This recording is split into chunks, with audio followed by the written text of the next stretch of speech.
Buenas tardes muchachos y bienvenidos a esta decimoquinta clase de nuestro curso de Introducción a la Ingeniería de Procesos Metalúrgicos y de Materiales.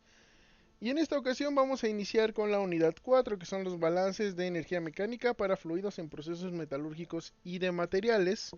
Que bueno, también como parte de la misma vamos a ver un poquito la ecuación de Bernoulli. ¿Por qué vemos este tema si pareciera no tan relacionado con los dos anteriores?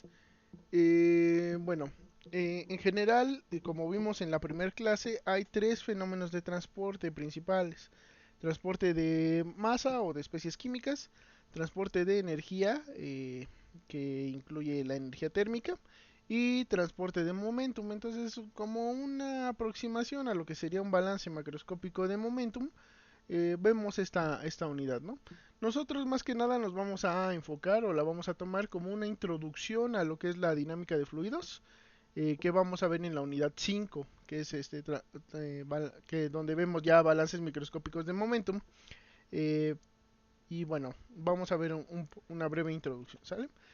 Entonces esta unidad comprende vamos a ver los siguientes temas. Va a ser una breve introducción, vamos a ver los conceptos básicos en dinámica de fluidos, que va a ser lo que vamos a ver en esta clase. Vamos a ver el balance integral de masa, balance integral de momentum, un poquito la ecuación de Bernoulli, los pasos para desarrollar un modelo matemático y vamos a ver algunos ejemplos, ¿sale? Entonces vamos a empezar con la introducción y la introducción implica que nosotros conozcamos qué es la dinámica de fluidos, para qué nos sirve conocer la dinámica de fluidos como ingenieros químicos metalúrgicos y cómo conocemos la fluidodinámica de un sistema metalúrgico.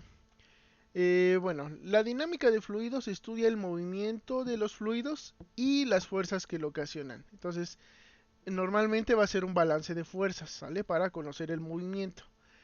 Cuando estudiamos el comportamiento dinámico de los fluidos, generalmente nos interesa estudiarlo, el mencionado fluido desde el punto de vista de los fenómenos de transporte. ¿Sale? Entonces nos interesa conocer la capacidad de los fluidos para transportar materiales y o propiedades de un lugar a otro. Ahorita vamos a ver un ejemplo para que lo entiendan un poquito más. Y el mecanismo por medio del cual se realiza dicho transporte. ¿Sale? Los fenómenos de transporte principales, como les mencioné hace rato, es el transporte de masa, transporte de calor, transporte de especies químicas y transporte de momentum. Eh, en nuestro caso, para la dinámica de fluidos, pues nos interesa más que nada el transporte de momentum, pero como en los sistemas están muy interrelacionados todos, es difícil aislarlo, ¿no? Depende mucho de qué quieran estudiar, pero bueno, si quisieran solo la dinámica de fluidos, pueden basarse en el transporte de masa, que siempre debe cumplirse, la ecuación de conservación de materia, y el transporte de momentum, que va a ser el balance de fuerzas, ¿no? El transporte de especies químicas es cuando tienen un sistema con varios compuestos químicos. eh, y transporte de calor, pues bueno, cuando hay diferencia de temperatura, ¿no? Depende mucho de qué quieran estudiar. Bueno, los fenómenos de flujo de fluidos están inherentemente asociados a la mayoría de los procesos industriales, por eso nos interesan como metalúrgicos, ¿sale? En todos los procesos que requieran el proceso de un fluido, ya sea un gas o un líquido, conocer la dinámica de fluidos nos ayuda mucho a poder controlarlo, ¿no? Y bueno, en este caso están muy relacionados con lo que son los procesos de extracción y refinación de materiales. Por lo que estudiarlos pues justamente nos da eso, ¿no? Conocer la dinámica de fluidos nos permite comprender el proceso, ya sea de manera macroscópica o microscópica, y con esa información poder realizar modificaciones del mismo. Entonces, bueno, para conocer la dinámica de fluidos podemos hacer uso de todas las herramientas ingenieriles, o bueno, que la ingeniería de procesos nos puede ofrecer, que si se acuerdan es modelado físico, modelado matemático, planta piloto, mediciones en planta y mediciones en laboratorio. Entonces cualquiera de ellas nos permite, no, nos va a ayudar si, a poder obtener información de la fluidodinámica del proceso, ¿no? Nos podemos aproximar con cualquiera de esas herramientas. En nuestro caso, encontramos particularmente útil el modelado físico y matemático para estudiar esta fluidodinámica. Entonces vamos a ver un ejemplito. Este es un proceso de colada continua. Entonces, ¿qué consiste el proceso? Nosotros tenemos una olla de aceración, que es donde se refina el material. Esa olla se va a vaciar en lo que es un distribuidor de colada continua. Entonces, este distribuidor controla el flujo de acero mediante gravedad, ¿no? Dependiendo del nivel que tenga aquí de acero, pues va a haber un mayor o un menor flujo. Hay que controlarlo muy bien porque eh, una vez que lo que hace el distribuidor es hacer pasar un determinado flujo de acero por este molde, ¿sale? Este molde está enfriado por líquido, ¿sale? Transfiere calor muy rápidamente y lo que permite es solidificar ese metal. Entonces, si nuestro flujo no está bien controlado, esa solidificación no va a ser buena y eso puede ocasionar problemas, ya sea que no esté totalmente sólido el metal, que esté muy líquido y eso o que solidifique antes de tiempo, que esté muy frío, lo que podría ocasionar que o bien se rompa nuestro producto semiterminado, nuestra línea de producción, con lo cual pararíamos la planta y sería peligroso, o bien que esté muy duro para realizar lo que es este maquinado, ¿no? Que posterior a la solidificación. Entonces hay que tener mucho cuidado con ese control del flujo de acero, el control de la extracción de temperatura del molde. Y bueno, aquí por ejemplo tiene un agitador electromagnético para homogenizar un poco. Tiene estas toberas espreadoras para terminar de solidificar la superficie. Y bueno, esta barra falsa lo que hace es el inicio de nuestro proceso de colada. Nosotros casi nunca la debemos ver porque el proceso es continuo, ¿no? No para ningún día del año, las 24 horas. Entonces hay que tener mucho cuidado, ¿no? Con el control de lo que sería el flujo de metal, ¿no? Y que nunca pare. Tienen un control muy estricto y por ello hay que conocer muy bien el proceso. Entonces vamos a ver el ejemplo de cómo nos sirve conocer la dinámica de fluidos inherente al distribuidor.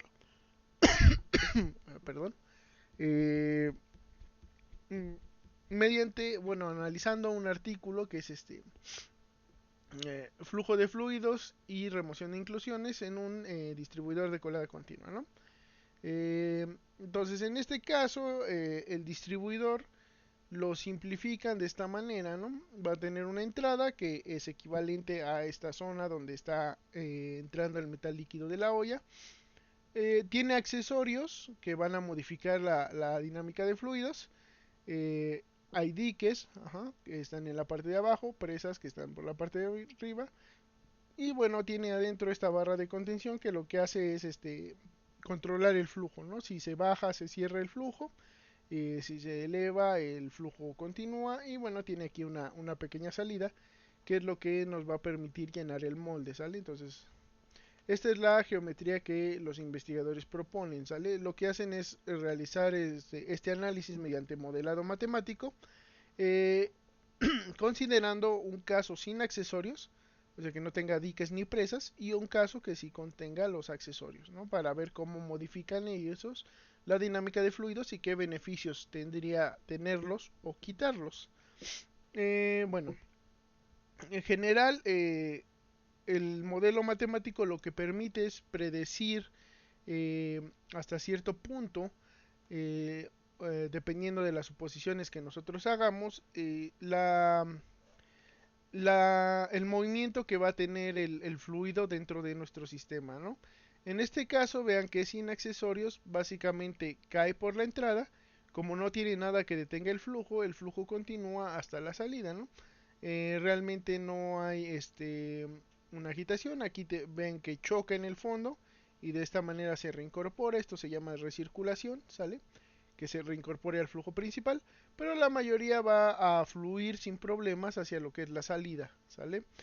Si vemos con accesorios o cuando incluyen los accesorios, lo que encuentran es que el hecho de que esté el dique aquí, en esta parte, lo que hace es que choque en el fondo, no permite que el fluido continúe su paso hacia la salida, por lo que la mayor parte del fluido se va a reincorporar a esta recirculación, que aquí no estaba tan bien definida.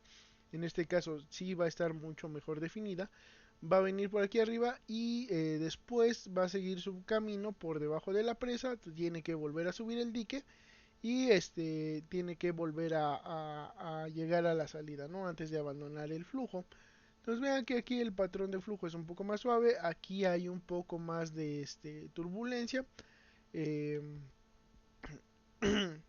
Estas son isocontornos de turbulencia dentro de nuestro distribuidor. Después vamos a ver qué es la turbulencia un poquito más a detalle. Pero vean que aquí se centra casi todo en lo que es la salida, y en este caso pues en la zona donde están los accesorios hay muchísima turbulencia, ¿no? Estas son las líneas de corriente, que básicamente es la trayectoria que va a seguir el fluido. Entonces vean que aquí básicamente sin problema llega hasta lo que es la salida, y en este caso sigue el patrón de flujo, ¿no? Se reincorpora esta recirculación, pasa por debajo entre los diques y la presa, y bueno, llega a la salida. Entonces, en este caso, nosotros nos interesa lo que es conocer la capacidad de nuestro sistema para remover inclusiones. Entonces, bueno, lo que también estudian es cuántas inclusiones atrapan lo que son las paredes y los accesorios, ajá, eh, con respecto a lo que, o cuántas son flotadas, cuántas son atrapadas por paredes y accesorios. Esta barra de abajo es cuántas son removidas por la superficie del distribuidor, por esta parte, y cuántas de ellas son removidas por paredes y accesorios. Entonces, bueno, nosotros vemos que cuando no tenemos accesorios, muy poco fluido alcanza la superficie, por lo tanto la remoción de inclusiones está limitada por eso, ¿no? La mayoría no van a flotar, y como el fluido no está en contacto con muchas paredes ni con muchos accesorios, básicamente no se van a remover muchísimas, ¿no? Entonces en este caso el porcentaje de inclusiones removidas es del 51%. Sin embargo, cuando nosotros incluimos los accesorios, debido a que la presencia de este primer dique avienta el fluido hacia la superficie, la cantidad de inclusiones removidas prácticamente alcanza el total, ¿no?, que tendríamos sin accesorios, simplemente porque el fluido está siendo redirigido hacia aquí. Entonces aquí podemos remover gran cantidad de inclusiones, y el hecho de que tengamos más paredes o más superficies que estén en contacto con el fluido va a hacer que también atrapen mayor cantidad de inclusiones. Entonces pasa de un 50 a un 80%. Eh, ¿De qué nos sirve conocer la dinámica de fluidos? Para comprender por qué nos dio estos resultados, ¿no? Y sobre todo poder saber si podemos hacer otra modificación que tenga un mejor desempeño. Entonces, como no se comporta igual de ninguna forma, o sea, no se comporta muy parecido, eh, se comportaría inclusive diferente si nosotros hacemos otra modificación, ¿no? Por ejemplo, que quitáramos este dique. Ahí a lo mejor el flujo llegaría hasta este segundo dique, y aquí se elevaría con mayor velocidad. A lo mejor no, habría que estudiarlo, ¿sale? Ver cuál es el mejor diseño para hacer más eficiente nuestro proceso. ¿Por qué nos interesa remover inclusiones aquí? Porque, bueno, si no las removemos, que las inclusiones son elementos no metálicos que están atrapados dentro de nuestro líquido, si no las removemos los vamos a tener atrapados en la barra, y eso va a disminuir las propiedades mecánicas. Probablemente se fracture, no tenga una buena calidad metalúrgica, y tengamos varios rechazos por parte del cliente en el caso de que sea una empresa. Entonces es muy importante poder hacer este análisis. La turbulencia ahorita se las voy a explicar. Y bueno, ¿qué hace el uso de accesorios? Incrementa el tiempo de residencia del acero dentro del distribuidor, porque sigue una trayectoria mucho mayor. Mejora la cinética de remoción de inclusiones, además de la proporción de inclusiones removidas. Entonces, ¿por qué acelera la cinética? Porque hay mayor turbulencia, lo vamos a ver más adelante. Si hay mayor turbulencia, la cinética de los fenómenos de transporte se ve acelerada. Lo vamos a ver más adelante, ¿sale? Y bueno, esta mejoría en la eficiencia del distribuidor, o sea, pasar del 51 al 79, se debe principalmente a los cambios en la fluidodinámica debido a la presencia de accesorios. Entonces, como este se puede hacer un análisis en muchísimos sistemas metalúrgicos. Es de ahí la importancia o nuestro interés de estudiar la dinámica de fluidos de un sistema de este tipo, ¿no? Entonces, conocer la fluidodinámica y los fenómenos de transporte asociados a un proceso permite realizar un análisis del mismo. Podemos encontrar los mecanismos controlantes del proceso. eh, Vamos a ver cuáles son los mecanismos y qué se refiere con controlante. Podemos evaluar el efecto de distintas variables de diseño y operación sobre el proceso, como en el ejemplo anterior, que estamos variando el diseño de nuestro distribuidor para obtener una respuesta diferente, ¿no? Y se pueden optimizar las condiciones en las que opera el proceso. Entonces, si exploramos más diseños, probablemente lleguemos a uno que se comporte de una mejor manera también. Esto o conocer esto nos va a llevar a que tengamos una mejora tanto en la cinética del proceso, o sea que sea más rápido, como en el costo de operación del mismo, ¿sale? Entonces es muy importante conocer la dinámica de fluidos. ¿Qué bibliografía vamos a usar para esta unidad? El libro de cabecera es el Szekely, de Julian Szekely, Fenómeno de flujo de fluidos en procesamiento de metales. Es un libro muy viejito. Hay una versión en español que publicó Limusa hace unos años. Entonces lo pueden encontrar en español. Y está ¿no? Dinámica de fluidos, de Trillas, que es mucho más viejito todavía. Pero bueno, son los libros en español que podemos tener acceso en este momento. En inglés hay mucha mayor cantidad de bibliografía. eh, pero bueno, esa la vamos a ver un poquito después, ¿no? Entonces, vamos a iniciar ya la parte de los conceptos previos de dinámica de fluidos. Lo primero que necesitamos saber es qué es un fluido. Entonces, un fluido es un material que presenta fluidez, ¿no? Esa es la definición. Entonces, es un material que puede ser líquido o gaseoso y su principal característica es que el volumen no preserva su forma a menos que se encuentre limitado por fuerzas externas. Una definición un poco más rigurosa es que un fluido es una sustancia que se deforma continuamente bajo un esfuerzo cortante, sin importar la magnitud del mismo, o sea que con poquito esfuerzo que nosotros hagamos, el fluido va a perder su forma, ¿no? Va a tomar otra forma, ¿no? Dependiendo de la fuerza.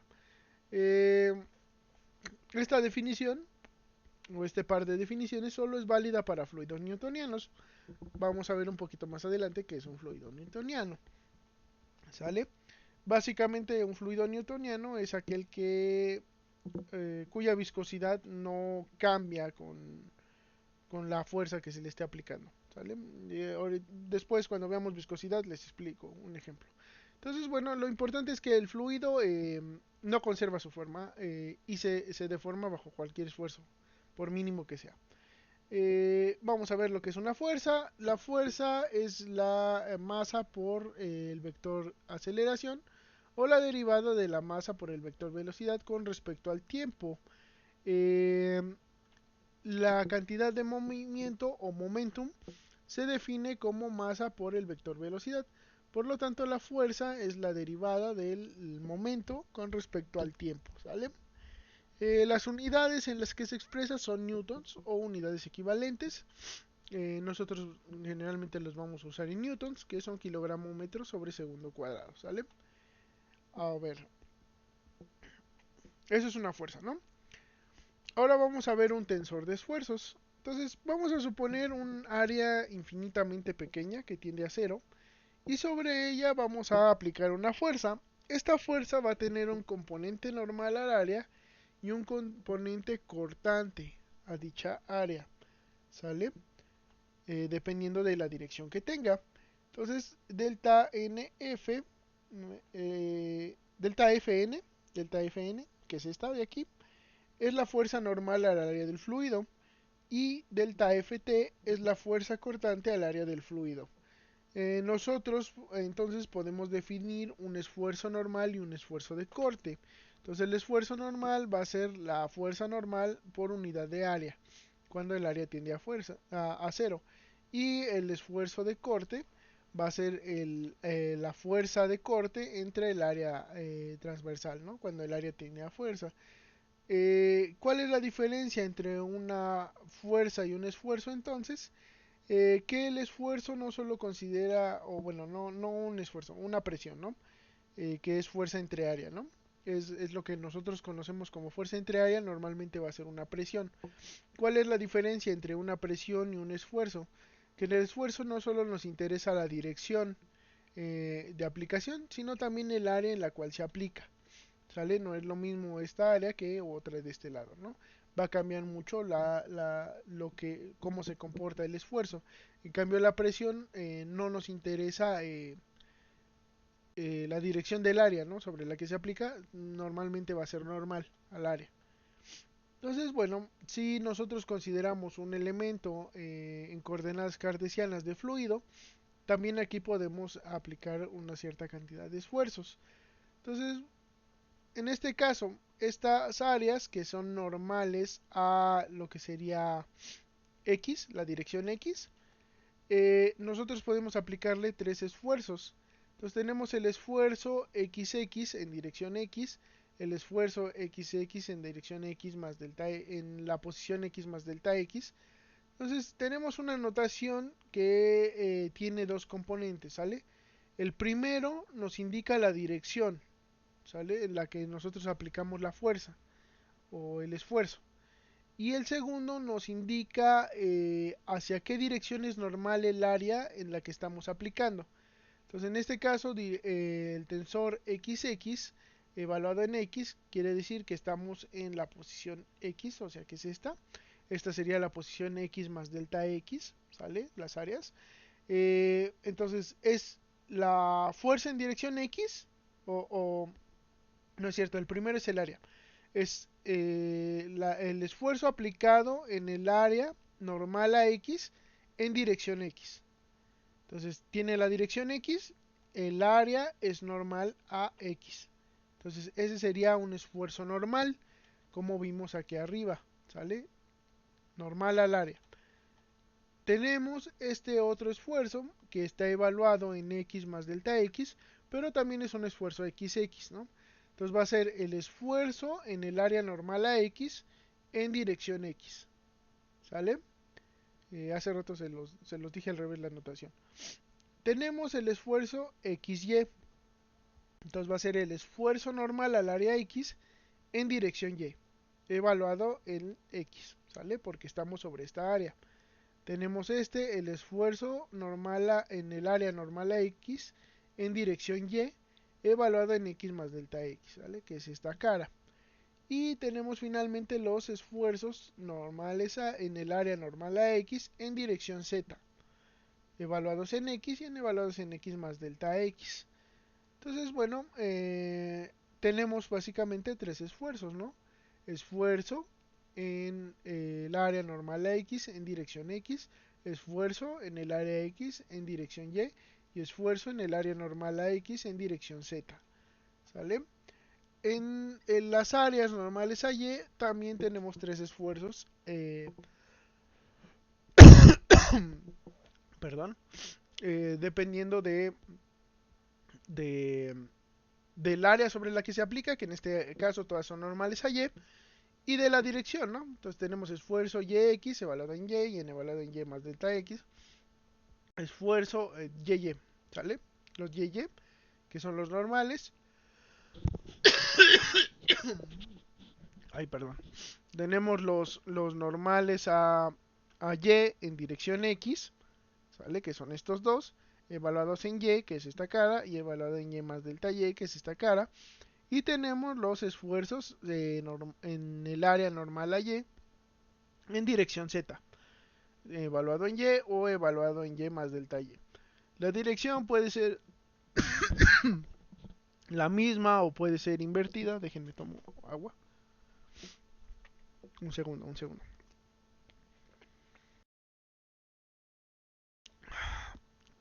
Entonces la dirección no necesariamente tiene que ir hacia aquí arriba, evaluado en Y más delta Y. puede ir en dirección opuesta, es únicamente ilustrativo, o sea, puede ser dirección positiva o dirección negativa, eso no importa. Lo que nos interesa es que vaya en dirección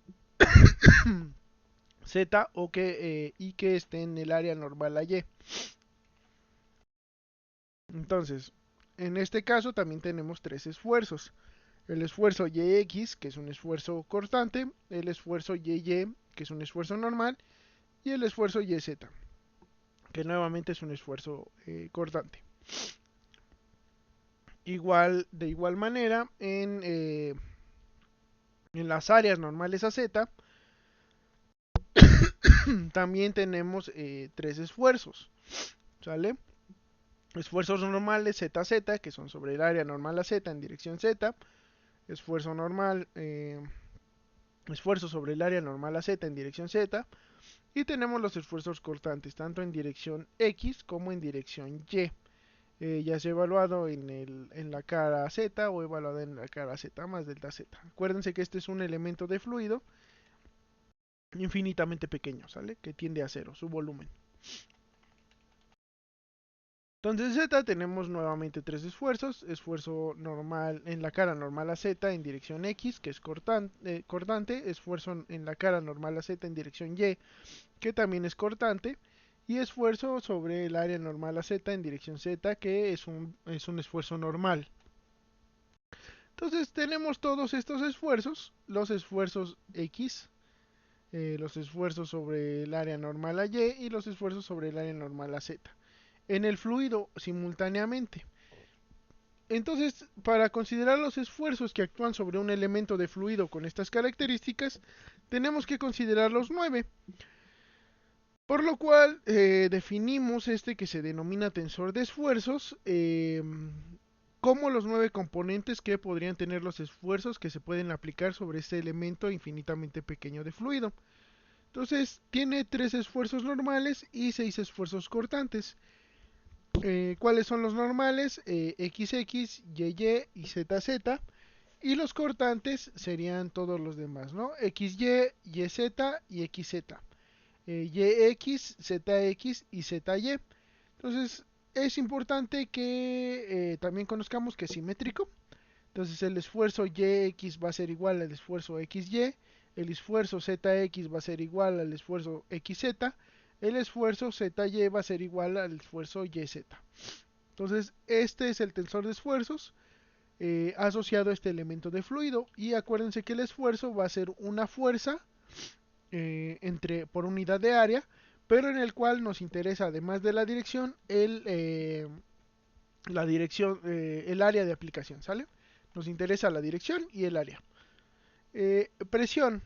La presión pues tiene las mismas unidades que el esfuerzo, ¿no? Las mismas dimensiones. También va a ser una fuerza por unidad de área. Eh, pero a diferencia del tensor de esfuerzos, la presión se aplica sobre un área definida, por lo cual es un escalar, ¿sale? Actúa uniformemente en todas las direcciones sobre esa área, ¿sale? La presión.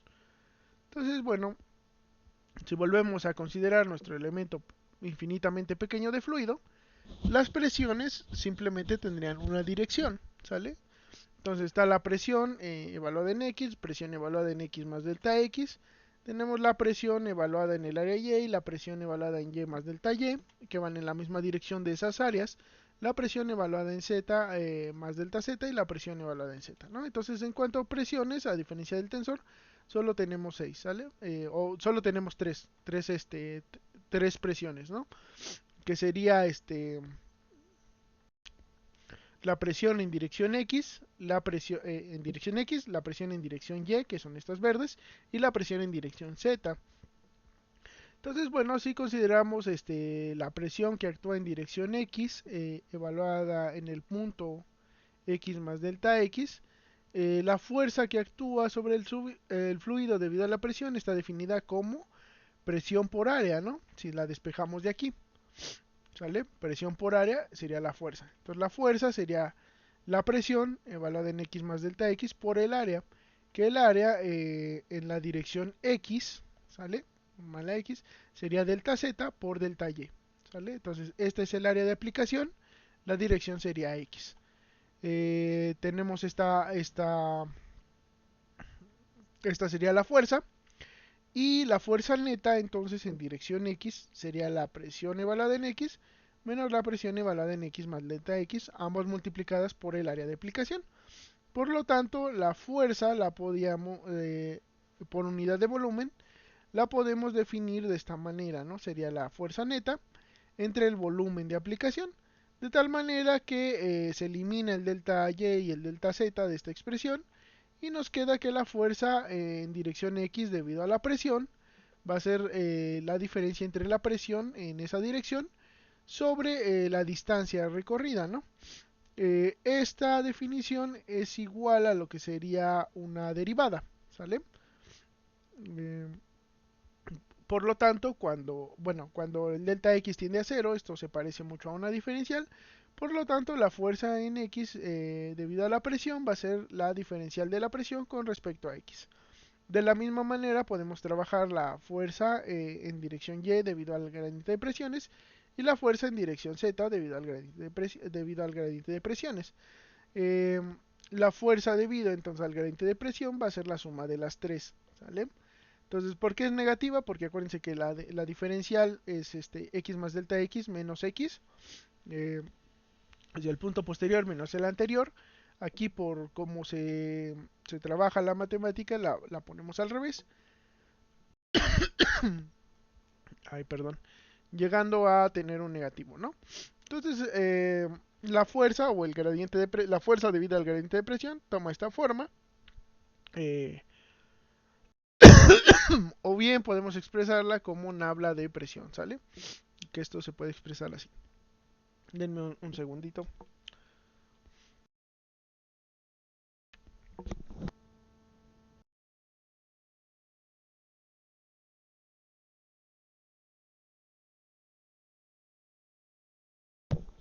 Perdón por eso, perdón.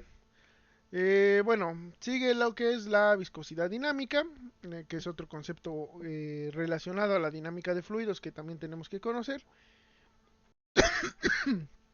Y bueno, la viscosidad dinámica se define como, o está representada por la letra griega mu,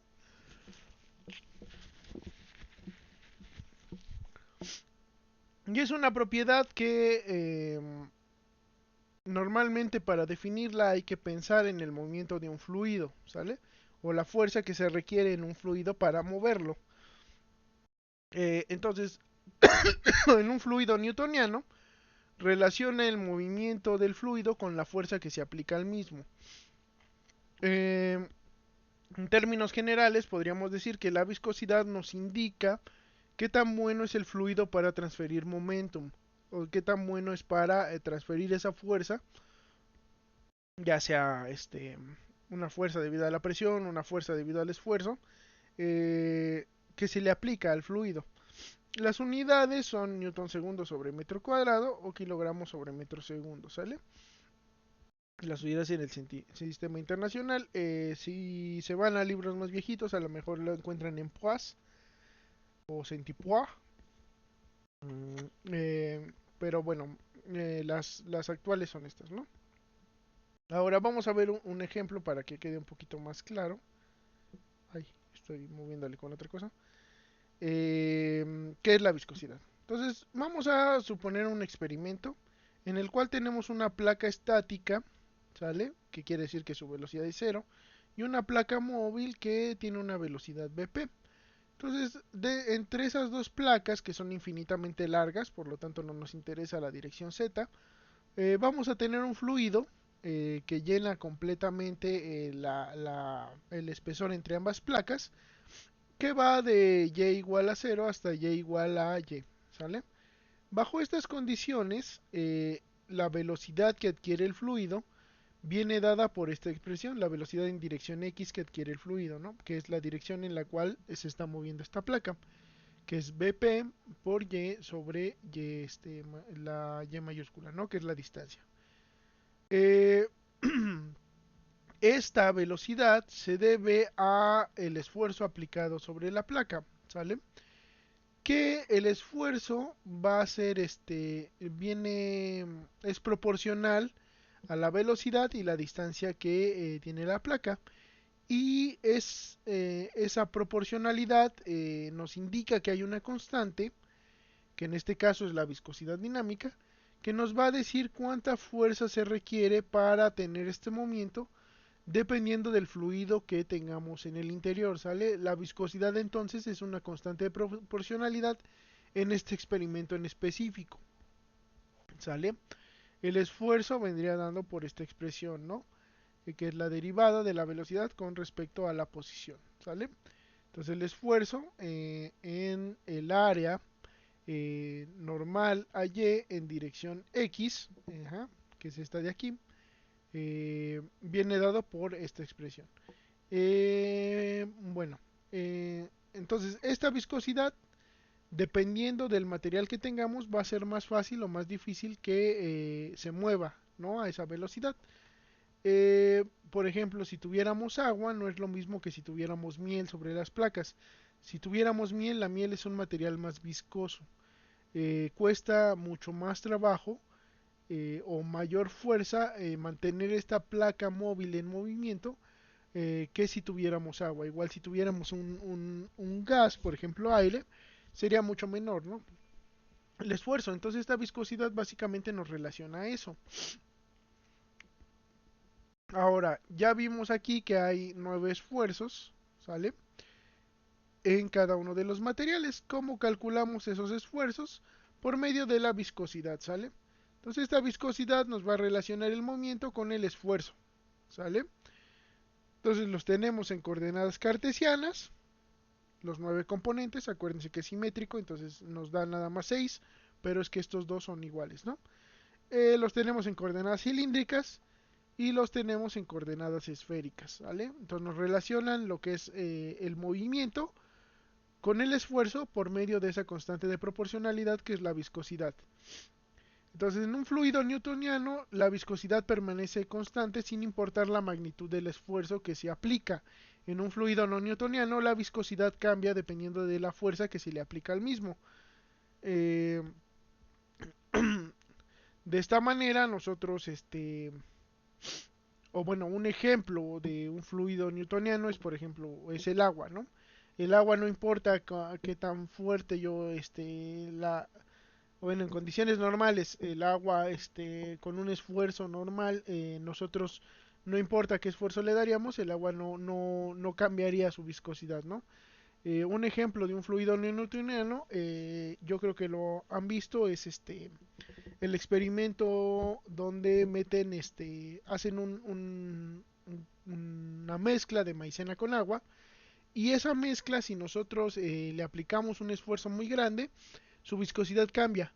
De tal manera que deben haber visto alguna vez un video donde se ve gente corriendo arriba de esa mezcla, ¿no?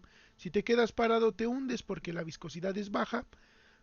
Si corres como sobre ella, dado que le estás aplicando una fuerza muy grande, la viscosidad se incrementa de tal manera que te permite caminar sobre la misma porque empieza a parecerse más a un sólido que a un fluido. Ese es un ejemplo típico de lo que es un fluido newtoniano. A lo mejor están más familiarizados con lo que serían los dispositivos para evitar que las puertas se azoten. Si ustedes si tienen una puerta o han visto una puerta que tenga eso, si ustedes la intentan azotar, se lo detiene, ¿no? Detiene ese movimiento. De tal manera, eso es porque adentro de ese sistema hidráulico hay un fluido no newtoniano. Si yo le aplico una fuerza muy súbita, se comporta como un sólido, evitando que yo pueda azotar esa puerta. Si yo lo hago lentamente, el fluido me permite moverla, ¿no? Entonces, es eso, la idea de un fluido no newtoniano y un fluido newtoniano. Entonces, la viscosidad se ve afectada por factores como la temperatura, que hace que sea menor en líquidos y la incrementa en gases, porque bueno, si es un gas contenido en un mismo volumen, si incrementamos la temperatura, se incrementa la fricción entre las moléculas y eso hace que sea un poquito más viscoso, no mucho, la incrementa ligeramente. La presión, que es mayormente despreciable en ambos sistemas, y la composición química, ¿no? Que ese sí es importante, ¿no? Dependiendo del material que tengamos, si es una mezcla, pues la viscosidad se va a ver afectada.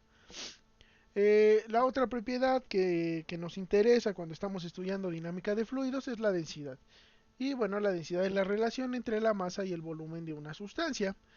Eh, para objetivo de la dinámica de fluidos, nosotros vamos a tener dos comportamientos de un material o de la densidad de un material bajo condiciones subsónicas. Puede ser un fluido incompresible, que quiere decir que la viscosidad va a permanecer constante independientemente de la fuerza aplicada, o puede ser un fluido compresible, donde la densidad cambia dependiendo de la fuerza aplicada, para condiciones subsónicas, ¿vale? Eh, Nosotros normalmente vamos a trabajar con fluidos incompresibles y newtonianos, pero hay que tener muy en cuenta que si el fluido es no newtoniano o el fluido es compresible, hay que cambiar el enfoque que se le da al estudio, ¿no? Va a cambiar su comportamiento, por lo tanto, las expresiones que tengamos para el análisis de la dinámica de fluidos, pues van a verse modificados. Finalmente vamos a, bueno, y la densidad está dada en unidades de kilogramos sobre metro cúbico. Finalmente, la viscosidad cinemática es la relación entre la viscosidad dinámica y la densidad, ¿sale? Entonces es la viscosidad dinámica entre la densidad. Y bueno, en este caso, a la viscosidad cinemática se le considera como un coeficiente de difusividad de momentum, ¿sale? Es similar al coeficiente de difusión, cuando están estudiando transporte de especies químicas, o a la difusividad térmica cuando están estudiando transporte de calor. Las unidades son las mismas que esos dos coeficientes, ¿no? Está en metros cuadrados sobre segundo. Eh, y bueno, es un buen indicador del movimiento que va a seguir el fluido, ¿sale? Dentro del sistema. Finalmente, creo que sí, finalmente vamos a ver un poquito lo que es la diferencia entre flujo laminar y flujo turbulento. En términos de la dinámica de fluidos, el flujo turbulento se caracteriza por presentar mucho caos en su movimiento, mientras que el flujo no turbulento o llamado laminar no presenta cambios imprevistos en la dirección o magnitud de su velocidad, ¿sale? Tampoco en la presión. En el caso del flujo turbulento sí puede presentar caos, tanto movimientos caóticos, cambios de dirección repentinos, un poquito cambio de presión o de velocidad, de manera repentina, ¿no? De manera súbita. Entonces la turbulencia en general lo que va a medir es el nivel de caos que hay dentro de nuestro fluido. Eh, Debido a esto o a estos cambios bruscos en el movimiento del fluido, un flujo turbulento va a ser mejor para que exista mezcla dentro del fluido. Y bueno, en la mayoría de los sistemas ingenieriles o en o en la naturaleza misma, la mayoría de los flujos son turbulentos. Hay muy pocos ejemplos de flujo laminar que se presenten en nuestro día a día. Por ello es importante que nosotros conozcamos la diferencia entre ambos, ¿sale? Y bueno, más que nada sepamos que vamos a tener que estudiar un poquito más lo que es el flujo turbulento que el flujo laminar. Pero bueno, el flujo laminar es como la base, ¿no? Para poder estudiarlo, por ello vamos a dedicarle parte del curso, ¿no? Entonces, bueno, básicamente el flujo laminar no presenta cambios en la dirección preferencial del flujo, ¿no? Si yo le aplico un esfuerzo que lo mueva este se mueve bajo régimen laminar, no va a haber cambios en la dirección del mismo, solo se va a mover en esa dirección. Si en cambio yo le aplico un esfuerzo y el régimen de movimiento es turbulento, lo que va a pasar es que va a haber pequeños remolinos que se forman, que se llaman eddies. Ajá. Estos pequeños remolinos que se generan y que desaparecen, lo que van a hacer es que haya cambios en la dirección del flujo. No son cambios muy bruscos, ¿sale? No van a hacer que la dirección preferencial del fluido cambie totalmente, ¿no? No es como que yo le esté aplicando un esfuerzo que lo mueve en esta dirección, no va a haber un cambio muy brusco en otra dirección, ¿no? O sea, no va de repente regresarse, no va de repente irse hacia abajo. Van a ser cambios muy ligeros, o sea, prácticamente imperceptibles para la dirección preferencial del flujo, pero sí van a ayudar a que haya mezclado, ¿sale? Entre las distintas capas del sistema. Entonces la dirección preferencial no va a cambiar, pero va a haber un intercambio entre las distintas capas de fluido, ¿no? Si lo viéramos como un fluido en capas, en este caso no se mezclan entre sí, en este caso sí va a haber un mezclado entre las distintas capas. Eh, ¿Cuál es el experimento más clásico para demostrar turbulencia? Es el experimento de Reynolds, ¿sale? ¿En qué consistía? Bueno, él tenía un tanque de agua que controlaba el flujo mediante el nivel de la misma y tenía un pequeño, ¿cómo le podemos denominar? Un contenedor con colorante cuyo finalidad era inyectar una pequeña cantidad del mismo, uh-huh, a lo que sería el flujo que teníamos adentro de nuestro tubo, ¿no? Entonces, bueno, este tanque de agua hacía correr nuestro fluido a través de un tubo transparente, ¿sale? De tal manera que podíamos visualizar lo que sería ahora sí que la trayectoria del colorante adentro del mismo, ¿no? Es una tubería de sección redonda. Al final tenía una válvula que controlaba la velocidad del flujo. Es un tubo muy largo, ¿sale? Y hay un pequeño colorante dentro del mismo, ¿no? Este dispositivo introducía una muy pequeña cantidad de colorante, y también es importante decir que había un cambio gradual entre lo que es el tanque y el tubo, de tal manera que se establecía una velocidad terminal, ¿sale? No había un esfuerzo o no había un efecto muy grande de lo que sería la entrada del tanque al tubo, ¿no? Sino que más bien se establecía un régimen de fluido. Y bueno, que encontró que a velocidades bajas y diámetros pequeños existía lo que se descubrió como flujo laminar, ¿no? Esta gota de colorante prácticamente no se mezclaba y mantenía su misma posición durante la trayectoria dentro del tubo. En cambio, si había velocidades altas o la distancia o el diámetro de la tubería era muy elevado, el flujo comenzaba a sufrir perturbaciones, ¿sale? Entonces el colorante ya no seguía la misma línea, sino que se mezclaba dentro de toda la tubería. De esta manera se definió el número de Reynolds, que es un número dimensional que nos divide los regímenes de flujo entre laminar y turbulento, y que se define como la densidad por la velocidad promedio por la longitud característica entre la viscosidad, o fuerzas inerciales, que son las de aquí arriba, entre fuerzas viscosas. Entonces, entre mayor sea el número de Reynolds, quiere decir que el movimiento es mayor, ¿no? Hay mayor fuerza inercial, por lo cual va a ser más propenso a tener un comportamiento más turbulento. Si el número de Reynolds es pequeño, quiere decir que las fuerzas viscosas son grandes. Por lo tanto, el flujo va a permanecer en un régimen más cercano al laminar.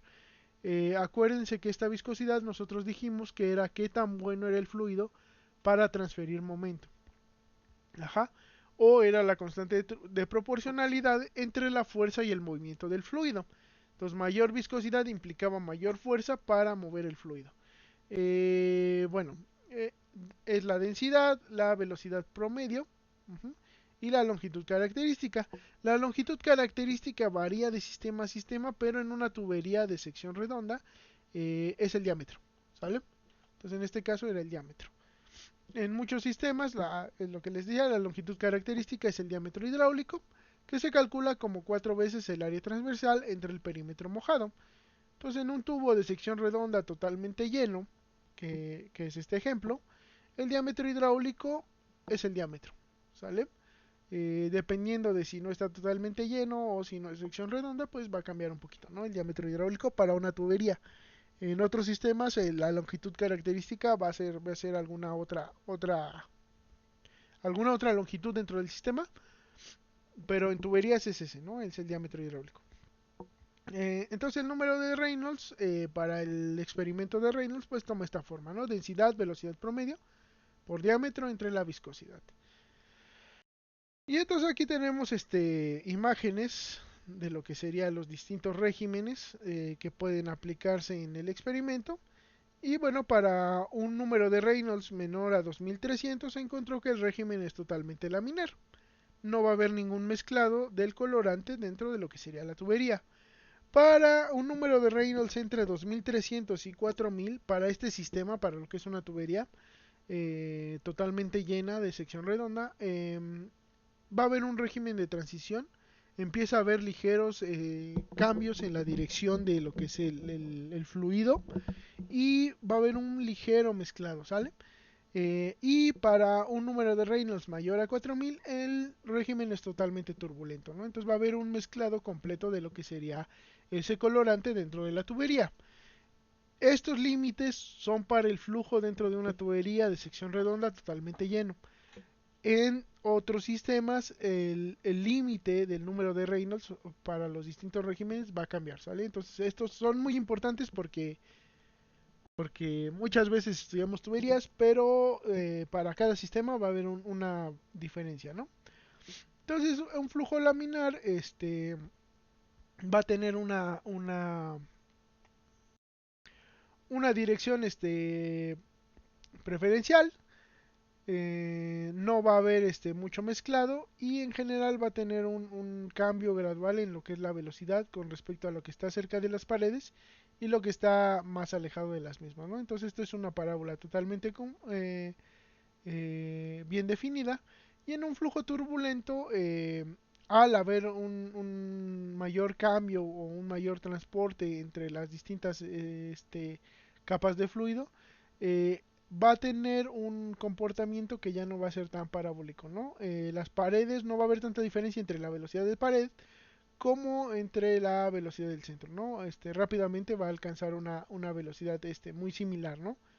O sea, si hay una leve diferencia entre la pared y el centro, o bueno, es una gran diferencia en estas primeras capas, porque lo que está en contacto con la pared, debido hay una capa muy pequeña de líquido en esta zona, que va a alcanzar la velocidad de la pared. Si la pared es estática, la velocidad va a ser cero siempre, ¿sale? Eh, Eso se llama no deslizamiento. Entonces hay una capa molecular de fluido que está en contacto con la pared que va a alcanzar, que va a estar adherida, ¿no? Entonces la velocidad de I es cero. De esta manera el cambio es gradual en flujo laminar porque no hay mezclado. Y en este caso, pues una vez alejándose de la pared un poquito, pues ya casi todo el fluido tiene la misma velocidad, ¿no? Porque hay una buena transferencia de momentum. Entonces, este es un ejemplo de cómo se vería para un mismo número de Reynolds lo que es un fluido laminar y un fluido turbulento. Y ustedes me preguntarán por qué tengo una gráfica de flujo laminar si les dije que el flujo laminar solo se daba menor a 2300. Bueno, si controlan muy bien lo que es la velocidad, la distancia o el diámetro que van a tener el material y eligen muy bien la viscosidad que va a tener, puede llegar a presentarse flujo laminar en números de Reynolds más grandes, ¿sale? Entonces, si comparamos los dos perfiles, vemos que el flujo turbulento va a tener un perfil de velocidad más suave con el aspecto de que van a tener una velocidad más similar todos los puntos dentro de nuestro sistema, mientras que el flujo laminar va a tener un cambio más gradual, ¿sale? Entre lo que es las distintas regiones del fluido, ¿no? Entonces, ¿qué nos interesa? Pues en la mayoría de los casos que el fluido sea turbulento, ¿no? Que todo se mueva a una velocidad similar y que haya mezclado entre todas las capas de nuestro fluido, ¿sale? En la mayoría de los procesos, pues nos va a interesar eso. De tal manera que si nos regresamos a nuestro ejemplo, vemos que aquí hay un mejor mezclado. Entonces, que haya un mejor mezclado implica que si va a tener inclusiones no metálicas, pues estas inclusiones se van a distribuir mejor, ¿no? Dentro de nuestro sistema. Por ello, en esta zona se remueven gran cantidad de inclusiones, ¿no? Porque las estamos mandando hacia arriba, hacia la superficie, pero además las estamos distribuyendo de manera homogénea dentro de todo el sistema. Entonces, por eso es que es importante conocer también la turbulencia que tiene el sistema.